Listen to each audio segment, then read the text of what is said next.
real and suffering. There's no contradiction between that and God being real.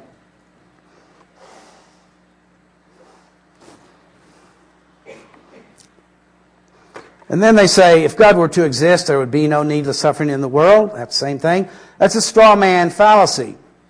Straw man fallacy is when you say something like, oh, I saw Robert Allen. He's a great, big, handsome, smart guy. And anyone that knows me knows I'm a short, fat, ugly guy, right? Dumb guy, see?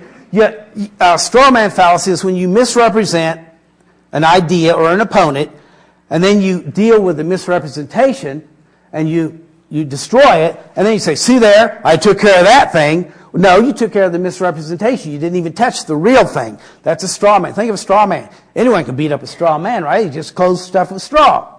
All right, that's a straw man fallacy. That's what they're doing with this. When they say, if God were to exist, there would be no needless suffering in the world, that's straw man. It says, since God is all-powerful, He is obligated to use His power to minimize the amount of suffering and evil in the world. Again, I ask, where did they get that information?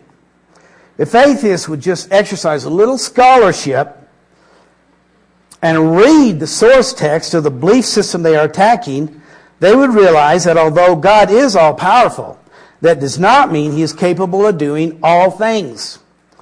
Nor does it mean that just because God can do something, He therefore must do something.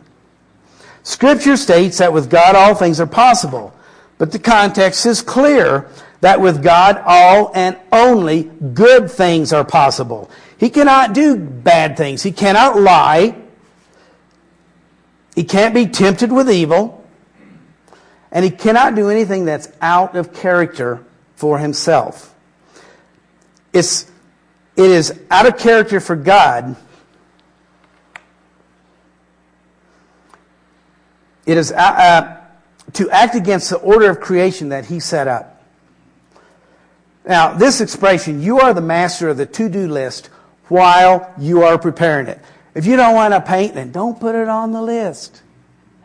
Okay, you're the master of the list. But if the list is supposed to be meaningful, once the list is done, it's the master of you. Right? You understand that? That's a reasonable proverb, don't you think? Man-made, reasonable proverb. Okay. In the same way, God made a list. He self-limited Himself to work within His list.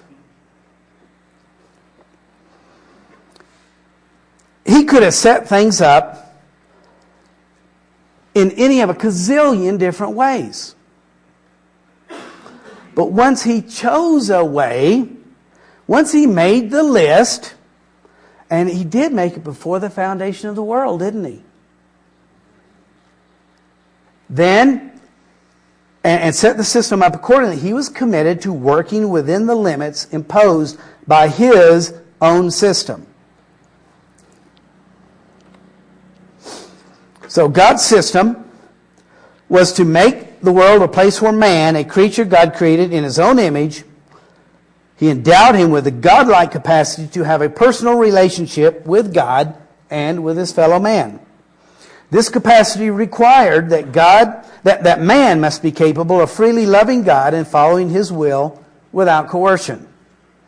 As every spouse knows, love or obedience on any other basis would not be love or obedience at all, but mere compliance or instinct.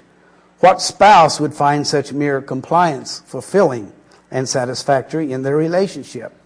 Neither would God.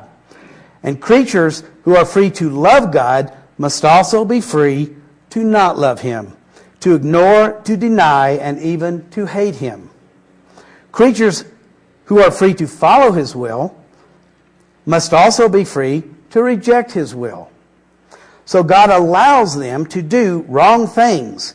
And when people do reject His will and act in ways outside His will, evil and suffering must result as a natural course of things. But it is not God's fault they chose badly. But even in their foolishness, God respects their free will and allows them to suffer the consequences of their bad choices. If God let them do wrong but then bailed them out each time so that they never suffered the consequences of their deeds, God would be treating them like children and would not be respecting their free agency and individuality. So even letting men suffer the consequences of their bad choices is an act of high respect from God to man. God treats man like a man. This is a system that God set up. This is a system with which He is following through. Certainly God was and is capable of preventing evil, and surely would never have permitted evil to occur if preventing evil was His only concern. But God is accomplishing other things that involve man exercising his free will to freely choose